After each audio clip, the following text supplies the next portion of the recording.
রাখবেন। শিশুদের রমাদানের ব্যাপারে উৎসাহ দেন, তাদের প্রস্তুতি নেওয়ান, তাদেরকে রোজা রাখতে দিবেন আমার ভাইয়েরা এবং বোনেরা। পর্দার আড়ালে মায়েদেরকে বলবো, চাপাই নবাবগঞ্জের মায়েরা, একদিন দুই দিন না খেয়ে থাকলে আপনার ছেলে মেয়ে মারা যাবে না। ঠিক কিনা বলেন? ওদেরকে উৎসাহিত করেন, ওদের ছোট্ট যারা রাখতে দেন, বলেন যে বাবা সকাল থেকে দুপুর পর্যন্ত না খেয়ে থাকলে তোমার অর্ধেক রোজা, এরকম 2 দিন অর্ধেক মিলে তোমার 1 রোজা। এরকম আমি কত রোজা রাখছি ছোটবেলায় কোনো হিসাবই নাই। আমার দাদি বলতো সকাল থেকে না খেয়ে দুপুর 12টা পর্যন্ত রাখলে নাকি অর্ধেক হয়, এরপরের দিন অর্ধেক, 2 অর্ধেক মিলে 1 রোজা। এটা তো আসলে রোজা হয় না, কিন্তু তাকে উৎসাহ দেয়া। ইফতার প্রোগ্রামগুলোতে নিবেন আমাদের বাচ্চাদেরকে, দেখবেন যে ওর ক্ষুধা লাগতেছে, খায় না, কারণ কেউ খায় না, একজন আজান দিচ্ছে, সবাই খেজুর নিয়ে ইফতার করতেছে।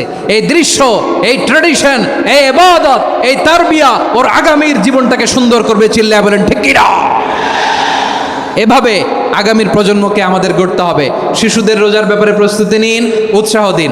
আর নারীদেরকে কষ্ট দিবেন না। সারা দিন পেঁয়াজু, আলুর চপ, বেগুনি, পাকোড়া, ছোলা, মুড়ি,